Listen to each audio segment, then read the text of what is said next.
ቁጠባን ባህላዊ አድርገው የስኬት ጉዞውን ሲጀምሩ እኛ ደግሞ ለቁጠባው እሴት ጨምረን አብረኖት እንተጋለን። ለላቀ ቁጠባው የላቀ ወለድ ይገባውታል። የብርሃን ባንክ የላቀ ቁጠባ ሂሳብ ወይም ፕሪሚየም ሴቪንግ አገልግሎት ደንበኞች ቁጠባቸው እየጨመረ ሲሄድ ባንኩ ጠቀም ያለ ወለድ የሚከፍልበት ልዩ የቁጠባ ሂሳብ አይነት ነው። የላቀ ቁጠባ ሂሳብ አገልግሎት ደንበኛ ከሆኑ ሂሳቦን በቼክ ወይም በሂሳብ ደብተር፣ በኤቲኤም ካርድ ወይም በሞባይል ባንኪንግ አገልግሎት ማንቀሳቀስ ይችላሉ። ዛሬውኑ ወደ አቅራቢያ ወደሚገኝ የብርሃን ባንክ ቅርንጫፍ በመሄድ የላቀ ቁጠባ ሂሳብ ከፍተው ብዙ ይቆጥቡ፣ ጠቀም ያለ ወለድ ያገኙ። ብርሃን ባንክ፣ እንደ ስማችን ብርሃን ነው ስራችን። ሰላም እንዴት ናችሁ? አራፊም 95.1 ዲዶ አድማጮቻችን ፉትቦል ካፌ ተጀምሯል። አላዛር አስገዶምና ምሳወርቅ አለባቸው ከቴክሻንችና ሰይዳን ጋር በመሆን እስከ 4:30 ድረስ ትናንትና ምሽት የተደረጉትን የሻምፒየንስ ሊግ ጨዋታዎች ያነሳን አብራችሁ ቆይታ እናደርጋለን። የሪያል ማድሪድን ጉዳይ እናነሳለን። ሪያል ማድሪድ በቫልቬርዴ 3 ግቦች ማንቸስተር ሲቲን 3-0 አሸንፏል። ከዛ በላይ ግቦች ማስቆጠር የሚችሉበት ምሽት ነበር። ሪያል ማድሪድ ይህንን ጉዳይ እናነሳለን። ለመልሱ ጨዋታ እጅግ የከበደ አድርጎታል። በኢታድ ለሚደረገው የመልስ ፍልሚያ ቼልሲ እንደ ቶተናም በግብ ጠባቂነት በፒኤስጂ የተሸነፈበት ምሽት ነበር። ይህም ጨዋታ በብሪጅ የመልስ ጨዋታ ይኖረዋል፣ ግን ውጤቱን ለመቀልበስ እንደዚሁ ከባድ ሊሆን እንደሚችል የተመለከትንበት ጨዋታ ነበረ። አርሰናል በመጨረሻ ደቂቃ በካቨርት የፍጹም ቅጣት ምት ጎል ከሽንፈት ያመለጠበት ምሽትም ነበር። ይህንንም ጉዳይ እናነሳዋለን። እንግዲህ በመጨረሻዎቹ ደቂቃዎች ባስቆጠራት ግብ ነው 1-1 ጨዋታውን ያጠናቀቀው። ይህም ጨዋታ ወደ ኤምሬትስ መጥቷል። ያልተጠናቀቁ ጨዋታዎች ናቸው። በተለይ ደግሞ አርሰናል ባየር ሊቨርኩሰን የሚያደርጉት ጨዋታ እንደዚሁ ከፍተኛ ትኩረት ያገኛል። ምክንያቱም 1-1 ብቻ ነው የተጠናቀቀው። እነዚህን ጉዳዮች እናነሳለን። አድማጮቻችን ደግሞ ትናንትና የተመለከታቸውን ጨዋታዎች በተመለከተ ያላችሁን ማንኛውም ሀሳብ አስተያየት በፌስቡክ ገጻችን ላይ ታስቀምጡልን ትችላላችሁ። መልሰን ወደ እናንተ የምናደርስ ነው የሚሆነው። እንዴት አደርጋለሽ? እግዚአብሔር ይመስገን። ምሳ በጣም ደህና ነኝ። እንደምን አደርሽ? እንዴት አለሽ? አለሁ እግዚአብሔር ይመስገን። እነዚህን ጉዳዮች እናነሳለን። ምሽቱ ግን እንዴት ነበር? የሚገርሙ ጨዋታዎች ያየንበትና ፍጹም ያልጠበቅናቸውን አንዳንድ ውጤቶች የተመለከትንበት ነው። በተለይ የሪያል ማድሪድና የማንቸስተር ሲቲን ጨዋታ ከጨዋታው በፊት በተለይ ሪያል ማድሪድ የነበረበት ሁኔታና የሲቲን ሰሞኑን የነበረ መሻሻል ከግምት በማስገባት ቻምፒየንስ ሊግ ነው፣ ሪያል ማድሪድ ነው፣ ስለዚህ ጨዋታው ቀላል ሊሆን አይችልም። ግን እንዲህ አይነት ውጤት የገመተ ሰው ያለ አይመስለኝም። በተለይ ሪያል ማድሪድ ውስጥ ብዙ የማጥቃት ጉዳቶች ስለነበሩ ከሁሉ በላይ ቫልቬርዴ ሃትሪክ ሰርቶ ሪያል ማድሪድ ያሸንፋል የሚል ብዙ ግምት የነበረ አይመስለኝም። በገለልተኛ ተመልካች ብቻ ሳይሆን እንደው በአክራሪ ማድሪዲስታዎች ጭምር እንዲህ አይነት ውጤት የተጠበቀ አይመስለኝም እና በጣም አስገራሚ ነበር። የቼልሲና የፔዤ ጨዋታውን ላላየ ሰው ፓሪስ ሳን ዠርመን ፍጹም ዶሚኔት አድርጎ ያሸነፈ ሊመስል ይችላል። እንደዛ አልነበረም። ቢያንስ ከ74ኛው ደቂቃ የፊሊፕ ዮርጌንሰን ስህተት እስኪሰራ ድረስ በጣም ባላንስድ ጨዋታ ነው የነበረው። ከዛ በኋላ በመጨረሻዎቹ 15 ደቂቃዎች ነው እንግዲህ 3 ጎሎች የተቆጠሩትና ልክ እንደዚህኛው እንደ ማንቸስተር ሲቲ ጨዋታ ሁሉ ወደ ሁለተኛው ዙር ወደ ሩብ ፍጻሜ ለማለፍ ያለውን የቼልሲን እድል በጣም ያወሳሰበ የሆነው ለእንግሊዝ ቡድኖች በጣም መጥፎ ሳምንት ነው ይሄ። አንዱም የእንግሊዝ ቡድን አላሸነፈም በዚህኛው ሳምንት። ስለ እንግሊዝ ቡድኖች የአውሮፓ እግር ኳስ ዶሚናንስ ስናነሳ ነበር። ባለፈው የውድድር ዘመን አንድ ቡድን ብቻ ነው ግማሽ ፍጻሜ የደረሰው። ይሄኛው ደግሞ ገና በሁለተኛው ዙር ማንቸስተር ሲቲ አይታወቅም። እግር ኳስ ነው፣ የመልስ ጨዋታ ነው። ግን ከ15% ከ20% በላይ ግምት መስጠት የሚቻል አይመስለኝም። ለቼልሲም ተመሳሳይ። የሊቨርፑል ውጤት መጥፎ ነው፣ ሊቀለበስ የሚችል ግን መጥፎ ውጤት ነው። በጋላታሳራይ ነው የተሸነፈው። የቶተንሃም የከፋ ነው፣ 5-2 ነው የተረታው። እንግዲህ የኒውካስል እንደ ፐርፎርማንስ ምናልባት ከሁሉም የእንግሊዝ ቡድኖች ጥሩ የተጫወተው ኒውካስል ነው። ግን የመልሱ ጨዋታ ደግሞ ስፔን ላይ ነው የሚደረገው። ምናልባት ሊቨርፑልና አርሰናል የመልስ ጨዋታዎቻቸውን በሜዳቸው ስለሚያደርጉ እና እነዚህ ሁለት ቡድኖች ወደ ሁለተኛው ዙር ለማለፍ ያላቸው እድል ሰፋ ያለ ሊመስል ይችላል። ግን ድንገት በሩብ ፍጻሜ 4 የእንግሊዝ ቡድኖች ላይ ኖሩ ይችላሉ ማለት ነው። አይታወቅም፣ ሁሉም ሊያልፉ ይችላሉ። ግን በመጀመሪያው ውጤት በመነሳት የእንግሊዝ ቡድኖች በመጀመሪያው ዙር ያሳዩት ዶሚናንስ ነበር። ግን የአምናውን ፓተርን የሚከተል መስሏል። እንደው በቀላሉ 3 ቡድኖች ማንቸስተር ሲቲ፣ ቶተንሃም እና ቼልሲ ወደ ሁለተኛው ዙር ለማለፍ የሚቀጥለው ሳምንት የ3 ጎል ውጤትን የመቀልበስ ከባድ እዳ አለባቸው። 3-0 ና ሁለቱ 5-2 የተሸነፉት። ስለዚህ ቢያንስ እነዚህ 3 ቡድኖች ትልቅ ጂኦፓርዲ ውስጥ ነው ያሉት። ኒውካስል ከባድ ፈተና ነው ያለበት በካምፕ ነው። በእኔ ግምት በካምፕ ነው ለማሸነፍ በጣም ይቸገራሉ። ባርሴሎናን መፈተን ይችላል፣ ግን በቀደም እንዳነሳሁት ባርሴሎና ተጨማሪ ሌቭል መጫወት እንደሚችል እናውቃለን። ትልቅ ያመለጠ አጋጣሚ ነው ብዬ አስባለሁ ለኒውካስል። እዛው የበለጠ የባርሴሎናን የቤት ስራ ማክበድ የሚችሉበት እድል ነበራቸው። ከሊቨርፑልና ከአርሰናል በስተቀር በሌሎቹ ላይ ለመተማመን ያስቸግራል። የነዚህ የመልስ ጨዋታ በሜዳ የሚደረግና አርሰናል ያው አቻን የወጣው 1-0 ተሸንፎ ቢሆን ኖሮ ለአርሰናል ግምት ስቲል ትሰጫለሽ፣ ግን እና ለሊቨርፑልም የበለጠ ግምት እንደምንሰጠው ማለት ነው። ተሸንፎም ቢሆን ኖሮ ያው በሜዳው ከ1-0 በላይ ያሸንፋል ብሎ መጠበቅ ይቻላል። ግን አንድ እኩል መሆኑ ደግሞ የበለጠ ፌቨራይት እንዲሆን አድርጎታል። ቀላል ጨዋታዎች አይሆኑም፣ ግን የእንግሊዝ ቡድኖች ድንገት የተቸገሩበት ሳምንት ሆኗል። እሱ በጣም አስገራሚ ነው። በተለይ ስለ እንግሊዝ ቡድኖች ፋይናንስ በመጀመሪያው ዙር ስለነበራቸው ብልጫ ከ16ቱ 6ቱ የእንግሊዝ ቡድኖች ስለመሆናቸው ከ1 እስከ 8 ካጠናቀቁት መካከል 5ቱ የእንግሊዝ ቡድኖች መሆናቸውን ብዙ ስናነሳ ነበር። ግን እነዚህ የዚህኛው ሳምንት የቻምፒየንስ ሊግ ጨዋታዎች ያሳዩን ነገር ግን በጣም የተለየ መልክ ያለው እግር ኳስ ነው። Así Thiago, Brahim, va Federico, va Federico, va Federico, ¡gol!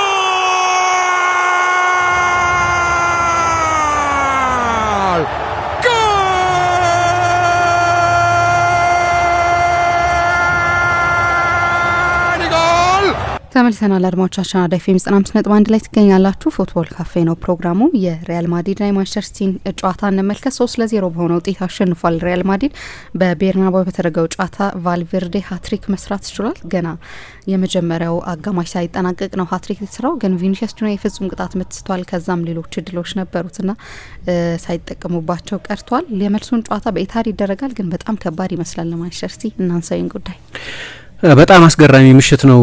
ቻምፒየንስ ሊግ ሲመጣ ሪያል ማድሪድ ስንል የቆየነው ነገር በሙሉ የሚያፋልስ ነገር ሲያደርግ ትላንት ምሽት ለመጀመሪያ ጊዜ አይደለም ቻምፒየንስ ሊግ ይሁን ሪያል ማድሪድን ትራንስፎርም የሚያደርገው ወይም ሪያል ማድሪድ ራሱ በተለየ ሞቲቬሽን እንደሆነ ራሱን በትላንትናው አይነት ፐርፎርማንስ እንዲገኝ ያደረገው አላቅም። የሚገርም አይነት የቡድን ብቃት ነው ያየ ነው። ልክ ነው ቫልቬርዴ ርዕስ መሆን ይገባዋል። ትላንትና በቻምፒየንስ ሊግ ታሪክ ከታዩ ምርጥ ሀትሪኮች መካከል አንደኛው ነው። በተለይ የጎሎቹን ጥራት ስታይና የጎሎቹን የባህሪ መለያየት ስታይ መጀመሪያው ጎል በቀጥታ ከግብ ጠባቂ የመጣ ኒኮ ራይሊን ማለፍ የሚጠይቅ ከዛ በኋላ በጂጆ ዶኖሩማ መሀል ሰልፍ ፓስ የሚባለውን ለራሱ ፓስ አድርጎ ከዛ በኋላ በባዶ ጎል ላይ ነው ጎሉን ያስቆጠረው። ሁለተኛው ጎል በግራ በኩል ከቪኒሲየስ ጁኒየር የመጣን ኳስ ነው በግራ እግሩ የጨረሰው። ሶስተኛው ጎል ደግሞ ከሁሉም ጎሎች የበለጠ የተዋበ ነበር። አጠገቡ የነበረው ማርክ ጌሂ ላይ ሎፕ ወይም ቺፕ ማድረግ የሚሉት በሱ ላይ አሳልፎ ነው ከዛ በኋላ ጎሉን ያጠናቀቀውና በጣም የሚያስደንቅ ሀትሪክ ነው የሰራው። አንድ ሰው እንዲያውም ከሪቫልዶ በኋላ የታየ ምርጥ ሀትሪክ ይለዋል። ሪቫልዶ 1920 አካባቢ ይመስለኛል ሚሊኒየሙ ጊዜ ከቫሌንሲያ ጋር የተደረገ ጨዋታ ያኔ ለባርሴሎና ይጫወት ነበር። በጣም አስደናቂ ሀትሪክ ሰርቶ ነበር። ሀትሪክ መሆኑ ሳይሆን የጎሎቹ ኳሊቲና ቫራይቲ ማለት ነው። ስለዚህ ስለሱ ማንሳታችን አይቀርም። ግን የትላንትናው ሪያል ማድሪድ መቼስ በቻምፒየንስ ሊግ የማይጠበቁ ነገሮችን ማድረጉ የሚያስገርም አይደለም። ግን መጠበቅም አለብን መሰለኝ ሪያል ማድሪድን ከማንቸስተር ሲቲ ጋር በ6 ደቂቃ ውስጥ 2022 ላይ ያለቀ የተጠናቀቀ ማንቸስተር ሲቲ ያሸንፈው ፍጻሜ የደረሰበት ይመስል የነበረን ጨዋታ በ6 ደቂቃ ውስጥ የቀለበሰ ነው። ትላንትና በ42 ደቂቃ ውስጥ በአንድ እስከ ትላንትና ድረስ 3 የቻምፒየንስ ሊግ ጎሎች ብቻ ባስቆጠረ ለ27 የቻምፒየንስ ሊግ ጨዋታዎች ጎል ባላስቆጠረ ተጫዋች ሃትሪክ ሰርቶ ይሄው ልጅ ሪያል ማድሪድ አሸንፏል። ተቃርኖ ደግሞ ማድሪድ ጎል ኬት ነው የሚያመጣው የሚል ፍርሃት ስለነበር 39 ጎሎች ያስቆጠረላቸው ኪሊያን ምባፔ የለም። ከዛ ቀጥሎ ያለው ጎል አስቆጣሪ ቪኒሲየስ በ3 እጥፍ ያነሰ ነው ከኪሊያን ምባፔ ጎል ያስቆጠረው። ሮድሪጎ የለም። ሌላ አማራጭ በጣም ጠንካራ የማጥቃት አማራጭ ነው። እንደ መጀመሪያዎቹ 6 ወራት ጎል የሚያስቆጠር ተጫዋች እንኳ ባይሆን ግን ሌላ የማጥቃት ትልቅ አማራጭ ነው ጁድ ቤሊንገም። ጎል ኬት ነው የሚመጣው ከቪኒሲየስ ካልሆነ በስተቀር ብሎ ለማሰብ ይቸግር ነበር። ግን ከማይጠበቅ ምንጭ ሪያል ማድሪድ ትላንትና ሃትሪክ ሰርቷል እና ሪያል ማድሪድን በተመለከተም ያው መጠበቅ ያለብን የማይጠበቀውን ነገር ነው። ኤክስፔክት አንኤክስፔክትድ ይባላል። ሪያል ማድሪድን በተመለከተ ትላንትና ፍጹም የማይጠበቅ ነገር ነው የሆነው። እንደ ቡድን የነበረው የሪያል ማድሪድ የጋራ ፐርፎርማንስም ግን ደግሞ ያንን ምሽት በሪያል ማድሪድ የቻምፒየንስ ሊግ ፎክሎር ያው ሪያል ማድሪድን የሚያክል የቻምፒየንስ ሊግ ሀብት ያለው የቻምፒየንስ ሊግ የታሪክ ሀብት ያለው የለም። ዋንጫዎቹ ምኖቹ ግን በኖካውት ጨዋታዎች የመጀመሪያውን ጨዋታ 3-0 ሲያሸንፍ ለ4ኛ ጊዜ ብቻ ነው። ኢቭን በሪያል ማድሪድ ሀብታም ታሪክ ሳይቀር ሁሌ የሚሆን አይደለም። የመጀመሪያውን ዙር ጨዋታ 3-0 4 ጊዜ ብቻ ነው ያሸነፈው በየትኛውም የጥሎ ማለፍ ምዕራፍ። የመልስ ጨዋታው ላይ የቤት ስራ ይኖርባቸው ይሆናል። ስቴዲየም ውስጥም ያ የቻምፒየንስ ሊግ መዝሙር እስኪሰማ ድረስ የነበረው ስሜት በጠቅላላው በፕሬሱ በማድሪድ ሚዲያ እንደዚህ እንደ ሌላው ጊዜ እኛ ሪያል ማድሪድ ነን ይል ነበር አሰልጣኙ እና ከማንም እንዳነስን አድርገን መቁጠር የለብንም ይላል። እኔ ይሄ ንግግር ራሱ ዲፊቲስት ነው አልልም፣ የተሸነፈ አሰልጣኝ ንግግር ነው ወይም ያነስነን ብሎ የሚያምን አሰልጣኝ ንግግር ነው ልትይ አትችይም። ግን ኢንፌሪዮሪቲ ሊሰማን አይገባም እንዴት ይላል የሪያል ማድሪድ አሰልጣኝ ያለበት ምክንያት ግን ማድሪድ ለምሳሌ ያለፉትን ሁለት ባለፈው ከሴልታ ቪጎ በፊት በነበሩት ሁለት ጨዋታዎች ላይ በኦሳሱናና በሄታፌ ነው የተሸነፈው። ከጉዳቶቹ ባሻገር ሪያል ማድሪድን በተመለከተ ያለው ጠቅላላ ስሜት ባለፉት 2 ዓመታት መጥፎ ነው። በአንቼሎቲም ጊዜ መጥፎ ነው፣ በተለይ በትልልቅ ጨዋታዎች የመጨረሻው ሲዝን ማለቴ ነው። ሻቢ አሎንሶ ከመጣም በኋላ አራቱንም ጨዋታዎች የተሸነፈው በትልልቅ ጨዋታዎች ነው። 17% ብቻ ነው የተሸነፈው፣ ግን የትልልቅ ጨዋታዎች ፐርፎርማንስ ጥሩ አይደለም። በዓለም የክለቦች ዋንጫ በፔዤ፣ በስፔን ሱፐር ካፕ ፍጻሜ በባርሰሎና፣ በቻምፒየንስ ሊግ የመጀመሪያው ዙር በማንቸስተር ሲቲ፣ በስፔን ላሊጋ በማድሪድ ደርቢ በአትሌቲኮ ማድሪድ 5-2 የትልልቅ ጨዋታዎች ሪከርዱ ጥሩ አይደለም። ፕሬዚደንቱ ላይ ፍሎረንቲኖ ፔሬዝ ከሳንቲያጎ ቤርናቤዩ ከሪያል ማድሪድን ሪያል ማድሪድ ካደረጉት ፕሬዚደንት በላይ ብዙ ዋንጫዎች ያሸነፉ ብዙ ትልልቅ ድሎች ያሏቸው ፕሬዚደንት ናቸው። ግን የሪያል ማድሪድ ደጋፊዎች አሁን በግልጽ በሳንቲያጎ ቤርናቤው ልቀቅ እያሉ ዲሚሲዮን ያሉ የሚዘምሩባቸው ፕሬዚደንት ናቸው። ያ የቻምፒየንስ ሊግ መዝሙር ሲዘመር ግን በሄታፌ የተሸነፈው ሴልታ ቪጎን በጣም በጭንቅ በዲፍሌክሽን የቬዴ ቫልቬርዴ ጎል ባለቀ ሰዓት ያሸነፈውን ሪያል ማድሪድን አይመስልም ነበር። የገጠሙት የሚፈሩት የሚጠሉት ግን የሚያከብሩት የጓርዲዮላ ነው። ጓርዲዮላ የካታላን ሰው ነው። በተጫዋችነቱም በአሰልጣኝነቱም ብዙ ጊዜ የገጠሙት ብዙ ጊዜ በተመሳሳይ መንገድ ያገኙት እና ብዙ ጊዜ የሪያል ማድሪድ አንታጎኒስቲክ ሆኖ የተገኘ ሰው ነው እና በጣም በጥሩ ሁኔታ ውስጥ ሆኖ ነው ደግሞ ማንቸስተር ሲቲ ወደ ትላንትናው ጨዋታ የመጣው። ልክ ነው። ከሳምንት በፊት ከኖቲንገም ፎረስት ጋር ተጫውተው አቻ ተለያይቷል። ግን በጠቅላላው ያለፉት 2 ወራት ማንቸስተር ሲቲ እየተሻሻለ የነበረበት ትራንስፎርም እየተደረገ የነበረው ግን ሌላ አይነት ሰሞኑን ስለ ሪያል ማድሪድ ዲስኦሪየንቴሽን፣ ስለ መናጋቱ፣ ስለ መልበሻ ክፍል ቀውሱ አሰልጣኙ ትላንት ቢሸነፍ ኖሮ ማይታሰብ ነገር አይደለም የሱ በዚህ ውድድር ዘመን ራሱ ከኃላፊነት መነሳትና በሳንቲያጎ ሶላሪ ለጊዜው መተካት ከዛ በኋላ ክሎፕ ወይስ ፖቼቲኖ እንዲያውም ከዩናይትድ ስቴትስ ወደ ስፔን ወደ ማድሪድ ይበር በነበረው አውሮፕላን ውስጥ ነበረ ፖቼቲኖ እና ኦፊሻላዊ ምክንያት ተብሎ የተገለጸው ጆኒ ካርዶሶን ለማየት ነው። የአትሌቲኮ ማድሪድ ተጫዋች ስለሆነ የአሜሪካ ብሔራዊ ቡድን ተጫዋች ስለሆነ ግን ብዙሃን መገናኛዎች ደግሞ ከሪያል ማድሪድም ጋር ሊነጋገር ነው ሁሉ ሲሉ ነበር። የዓለም ዋንጫው ከተጠናቀቀ በኋላ የሪያል ማድሪድ አሰልጣኝ ደግሞ እድል ካላቸው መካከል አንዱ ነው ሲባል ነበር። ይህንን ጨርሶ ላያስቀረው ይችል ይሆናል። ሲዝኑ የሚጠናቀቅበት ሁኔታ የአልቫሮ አርቤሎዋን ሁኔታ ይወስነዋል። ግን እስከ ትላንትና ድረስ የነበረውን ሙድ ለመግለጽ ነው። ግን በትልቁ ምሽት አርቤሎዋ የሪያል ማድሪድ ተጫዋች ነበር። ቢያንስ ሪያል ማድሪድ በትልልቅ የቻምፒየንስ ሊግ ጨዋታዎች ምን መምሰል እንዳለበት የሚገነዘብ ነው። የውጭ ሰው አይደለም እና የወሰናቸው ውሳኔዎች በሙሉ በጣም አስደናቂ ነበሩ። የሪያል ማድሪድ ኤነርጂ፣ እንደ ቡድን የተጫወቱበት ዲስፕሊን፣ በጣም በወሳኝ የጨዋታው ምዕራፎች ቫልቬርዴ የነበረው ኤፊሸንሲ ደግሞ በጓርዲዮላ ስሌት ቢያንስ በጨዋታ የመጀመሪያ እቅድ ብለን እንውሰደው ጀረሚ ዶኩን እንደ ዋና መሳሪያነት የመጠቀም ፍላጎት ነበረው። ታስታውሺ እንደሆነ ከ3 ወር በፊት በዚሁ ስቴዲየም ማንቸስተር ሲቲ ሪያል ማድሪድን 2-1 ባሸነፈ ጊዜ ዶኩ እንደ ሮናልዲኞ ነገር ነበር የተጫወተው። ለመቆጣጠር በጣም አስቸጋሪ ነበር እና ትሬንት አሌክዛንደር አርኖልድ ደግሞ እንግሊዝ ከነበረበት ጊዜ ጀምሮ አንድ የሚቀርብበት ትልቅ ትችት ሊቨርፑልና ማንቸስተር ሲቲ ሲጫወቱ ዶኩም እሱን የማስቸገር ታሪክ ነበረው።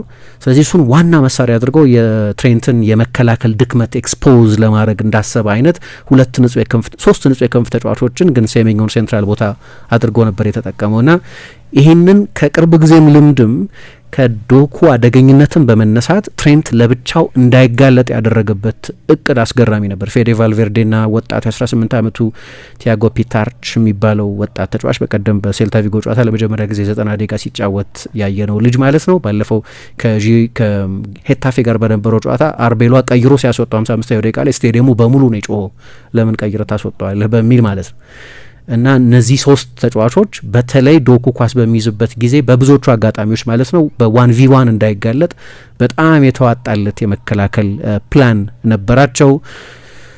ዶኩ ሞክሯል፣ ነገር ግን እንደ ባለፈው ጨዋታ አደገኛ አልነበርም። በስተቀኝ በኩል ሌላው እቅድ የነበረው የሪያል ማድሪድን በመስመር በኩል የመከላከል ድክመት በብዙ የላሊጋና የአውሮፓ ጨዋታዎች ላይ የምናየውን ፍላንኮችን የመዝጋት ድክመት ኤክስፖዝ ለማድረግ እንደ መጣር አይነት በቀደም ከኒውካስል ጋር በነበረው ጨዋታ በጣም ጥሩ ተጫውተዋል ብሎ ያመነበትን ሳቪኞን ነበረ የቀኝ ክንፍ ተጫዋች አድርጎ ያስጀመረው። ግን በአንድ በኩል እንደ ስውር በረከት በእርግማን ውስጥ እንዳለ ትንሽ ምርቃት ተደርጎ ሊቆጠር ይችላል። የአልቫሮ ካሬራስ በጉዳት ምክንያት ከትላንትና ጨዋታ ውጪ መሆን በሙሉ ጤንነቱ ላይ ከተገኘ ከሪያል ማድሪድ ፉልባኮች ሁሉ በ1v1 መከላከል የሚወዳደረው የሌለው ፌርላን ሜንዲን እንዲያሰልፍ አድርጎታል። ፌርላን ሜንዲ ምንም ጥያቄ የለውም።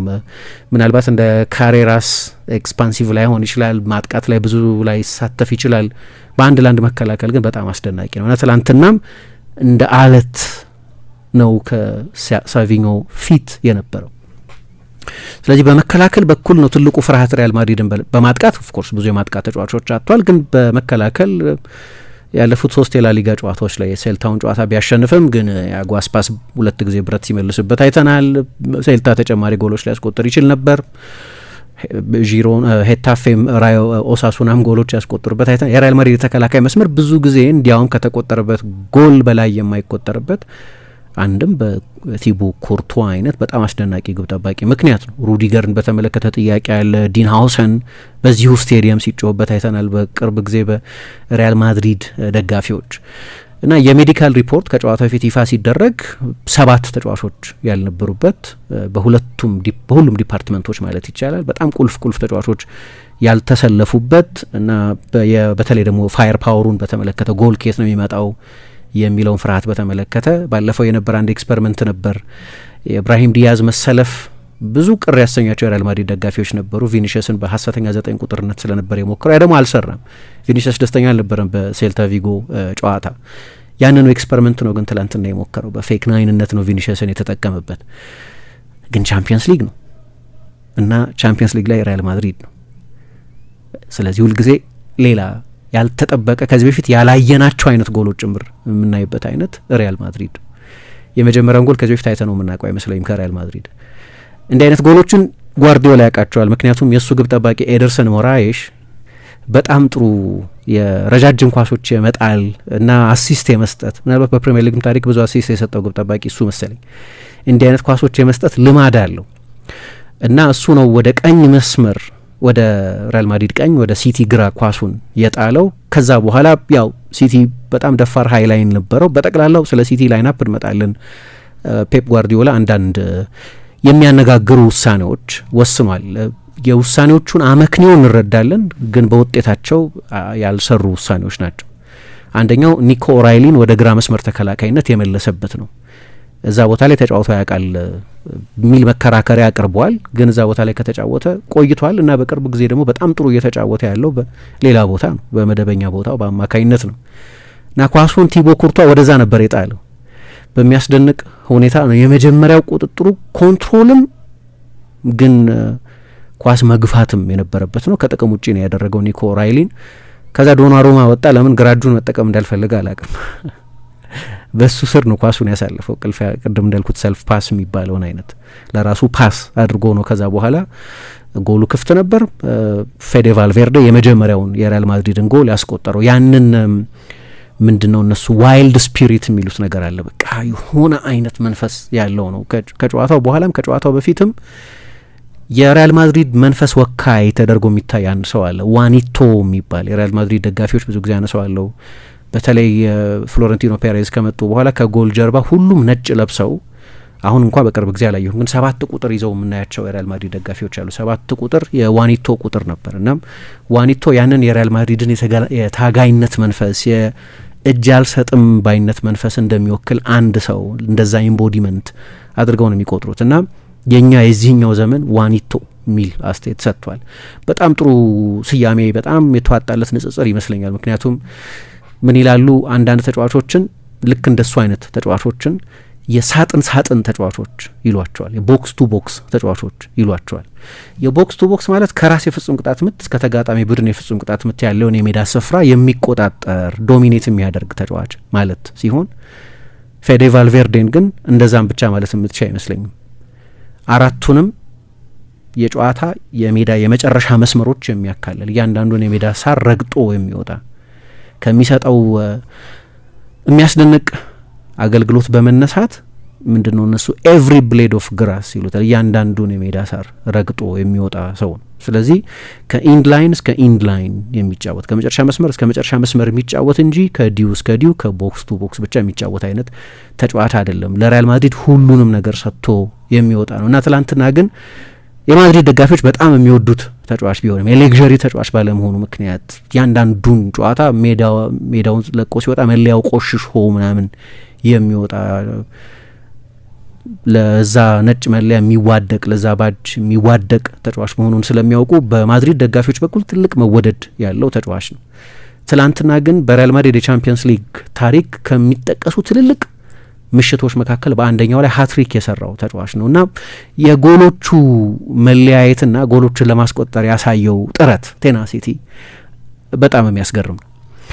በቀደምም ይህንን አድርጎታል። ከሴልታ ቪጎር ጋር በነበረው ጨዋታ ሪያል ማድሪድ ከዋንጫ ፉክክሩ ውጭ ያልሆነበት ምክንያት ይሄው ተጫዋች ባስቆጠረው የ95ኛ ደቂቃ ጎል ምክንያት ነው በኢስታዲዮ ባላይዶስ። ከዛ በፊት ከኦሳሱና ጋር በነበረው ጨዋታ ቪኒሽስ ያስቆጠረው ጎል በፎርስ ራሱ ነው። 3 ተጫዋቾች መሀል ኳሱን እየገፋ ሄዶ ለቪኒሽስ ያንን አሲስት የሰጠው መጨረሻ ላይ ባለቀ ሰዓት በተቆጠረ ጎል ተሸንፏል ያንን ጨዋታ። ነገር ግን ያንን የፓምፕሎናውን ጨዋታ አቻ ሊወጡ ተቃርበው የነበሩት በሱ ምክንያት ነው። ከቤንፊካ ጋር በነበረው ጨዋታ 2 አሲስት ሰጥቷል። አሁን የቅርብ ጊዜ ቁጥሮቹ ናቸው እነዚህ ነገሮች። በጣም ውስብስብ በሆኑበት ትችት በበዛበት የሪያል ማድሪድ ፎርም መነጋገሪያ በሆነበት በዚህ ጊዜ ምናልባት እጅ ያልሰጠ አንድ ተጫዋች ፌዴ ቫልቬርዴ ነው እና የትላንትናው አይነት ግሎሪ የሚገባው ተጫዋች ማለት ነው። ሁለተኛው ጎል ሲቆጠር ደግሞ ፍሩ ቦል ያጠቃው እዛ ቦታ ላይ የመገኘት መብት ያለው ተጫዋች አይመስልም። በእርግጥ ከጨዋታው በኋላ እስኪ ሰለቸው ምናልባት ሳይጠላኝም አይቀርም በሰጠሁት መመሪያ ብዛት፣ ግን ዛሬ አግሬሲቭ እንድትሆን ፈልጋለሁ። ዛሬ የማንቸስተር ሲቲን የኋላ መስመር በተደጋጋሚ እንድትፈትንልኝ ይፈልጋለሁ ብዬ በተደጋጋሚ ነግሬው ነበር። ምናልባት ወደ ሪያል ማድሪድ ከመጣው በኋላ እንደሱ ብዙ ያናገርኩት ተጫዋች የለም እና ለምንድነው የሚነዘንዘኝ በሚል ሳልሰለቸው አልቀር ይሆናል ብሎ አስተያየት ሰጥቷል። ግን ያንን ለማድረግ ያሳየውን ፈቃደኝነትና ኢንቴሊጀንስ የምንድን ነው ሩጫ አለ፣ የሩጫ ኳሊቲ አለ፣ ኳሊቲ ኦፍ ፍራንስ የሚሉት እነሱ እና በጣም ግሩም ጎል ነው ይሄኛው። በተለይ አጥቂ ላልሆነ በተለይ ጎል አስቆጣሪ ላልሆነ ተጫዋች ያው ቫልቬርዴ ከህሊናችን የማይጠፉ ጎሎች የሚያስቆጠር በመሆኑ ምክንያት ከሳጥን ከ30 ሜትር ከ40 ሜትር ሚሳይሎች የሚተኩስ በመሆኑ ምክንያት ብዙ ጎል የሚያስቆጠር ተጫዋች ይመስለናል። ጎሎቹ ልዩ ስለሆኑ ማለት ነው። ለቀናት የምናስታውሳቸው በመሆናቸው ምክንያት በሃይላይት ሪል ላይ በተደጋጋሚ የሚታዩ በመሆናቸው ምክንያት የመስል ሚሞሪያችን ውስጥ ይቆያሉ፣ የትውስታችን ውስጥ ይቆያል እንጂ ሁልጊዜ ጎል የሚያስቆጥር ተጫዋች አይደለም። በተለይ ትላንትናዎቹን አይነት ጎሎች ብዙ የሚያስቆጥር አይደለም። ካስቆጠርም በቃ እንዳልኩት ከሳጥን ከርቀት ነው ጎሎች የሚያስቆጥረው። ትላንትና ግን ሁልጊዜ ጎል የሚያስቆጥር ተጫዋች የሚያስቆጥራቸውን አይነት ደግሞ ጎሎች ነው ያስቆጠረው። 3 የተለያየ ኳሊቲ የሚጠይቁ ግን 3 ሁልጊዜ ጎል በመደበኝነት የሚያስቆጠሩ ተጫዋች የሚያስቆጥራቸውን አይነት ጎሎች ነው ያስቆጠረው። እኔ 3ኛውን ጎል በጣም ነው የወደድኩት። በጣም አስደናቂ ኳስ ነው። ከብራሂም ዲያዝ የመጣው ከዛ በኋላ ነው ያቺን ድንቅ ቺፕ በማርክ ጌሂ ላይ ያሳለፈው ከዛ በኋላ ነው ጎሉን ያስቆጠረው እና ከባድ ይመስላል። እንዲህ አይነት ጎልም እንዲያስቆጠር አትጠብቂም። ቦክስ ውስጥ ተገኝቶ ነው ያንን ጎል ያስቆጠረው። ስለዚህ እሱ ርዕስ መሆኑ ተገቢ ነው። ግን እንዳልኩት ሪያል ማድሪድም በጣም ከጠበቅኩት በላይ ነው ጥሩ የተጫወተው። የማንቸስተር ሲቲ ማጥቃት የታቀደው ፍጥነትን መሰረት በማድረግ ነው። ፔፕ የሚመስለኝ የስሌት ስህተት ሰርቶ ሊሆን ይችላል መጨረሻ ላይ፣ ግን የሪያል ማድሪድን የሰሞኑን ሁኔታ ያያል። በላሊጋ ጨዋታዎች እንዴት እንደሚቸገሩ ያያል። ኢቭን በመልሱ የቤንፊካ ጨዋታ እንዴት እንደተፈተነ፣ እንዴት በቀላሉ ለተጋጣሚ ቡድኖች የጎል እድል አሳልፎ እንደሚሰጥ፣ እንዴት ብዙ ጊዜ ቲቦ ኩርቷ ያለ ከለላ እንደሚጋለጥ ስለሚያውቅ በማጥቃት የፍጥነት ተጫዋቾች ላይ የተዋቀረ ስብስብ ነው ይዞ ወደ ጨዋታ የገባው። አንቷን ሴሜኞን ሴንትራል ቦታ ላይ፣ ሳቪኞን በቀኝ በኩል፣ ዶኩም በግራ በኩል፣ ከፊት ኤርሊንግ ሃላንድ አለ እና እዚህ ጨዋታ ላይ ብዙ ጎል ማስቆጠር እንችላለን ብሎ አምኖ እንደመጣ ሰው ላይናፖ የነበረው። ኦፍኮርስ አንዳንድ ውሳኔዎች ወስነዋል። ለምሳሌ የቪኒሽስን ፍጥነት እና ቀጥተኝነት በመስጋት ወይ በመንጠቅነቅ ከማቴዎስ ኑኜስ ይልቅ የሲቲ የመጀመሪያ ተመራጭ የቀኝ ተከላካይ ማቴዎስ ኑኜስ ነው።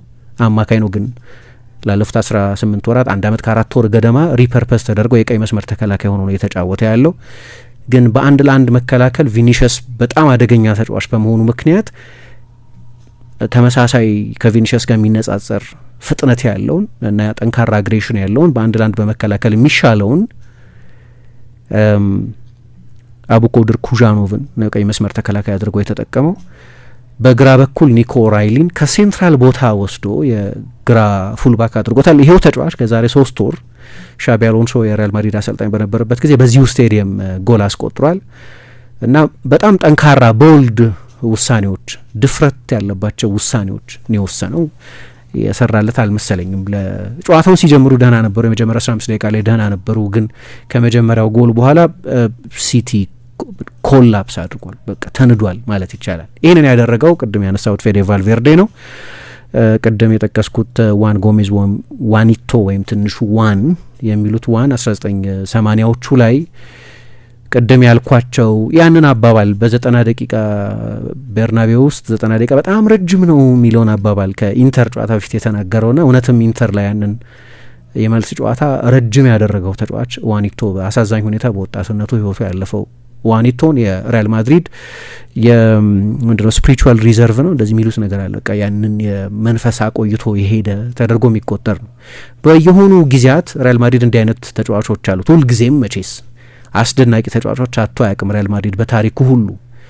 ግን የሪያል ማድሪድ ደጋፊዎች ሪያል ማድሪድን በባህሪ በገጸ ባህሪ ደረጃ ዲፋይን የሚያደርገው ዋኒቶ ነው ብሎ ነው የሚያምኑት። ስፔሻል ተጫዋቾች ነበሯቸው ሁልጊዜ፣ ምናልባት ከዋኒቶን በላይ ቦታ የሚሰጧቸው። ዋኒቶን በታሪክ የሪያል ማድሪድ ታላላቅ ተጫዋቾች ተርታ ከ1 እስከ 15 ከ1 እስከ 20 ከ1 እስከ 30 ምናምን ላይ ገባ ይችል ይሆናል።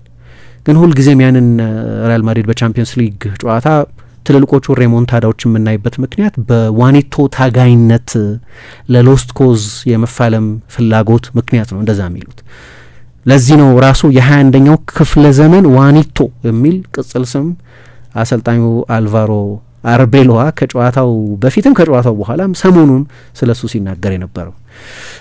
ከጨዋታው በኋላ ይሄው ልጅ ፌዴ ቫልቬርዴ ለሙቪ ስታር ከፒች ሳይድ ላይ እዛው ሜዳ ውስጥ ሆኖ በሜዳው ጠርዝ ሲናገር በቃ እንደዚህ አይነት ጨዋታዎች ነው አንድ ወጣት ተጫዋች የሚያልመው እና የኔ በተለይ በጎል ማስቆጠር በማጥቃት ላይ በነበረ ሚና የእግር ኳስ ህይወት የምርጡ ጨዋታ ነው። በእግር ኳስም እንደዚህ ከተደሰትኩ ረጅም ጊዜ ሆኖኛል ብሏል። እንደዚህ አይነት ደስታ ከረጅም ጊዜ በኋላ ነው ያገኘሁት አለ። ግን ከስሜት ከወኔ ከታጋይነት ባሻገር አርቫሎ አርቤሎዋ የሰጠውም ኃላፊነት በተለይ የማጥቃት ተጫዋቾች ባለመኖራቸው ምክንያት ትላንትና ለአንዳንድ ተጫዋቾች ከፍ ያለ የማጥቃት ኃላፊነት መስጠት ነበረበት። ይሄ ኃላፊነት ከተሰጣቸው ተጫዋቾች መካከል አንደኛው ፌዴ ቫልቬርዴ ነው።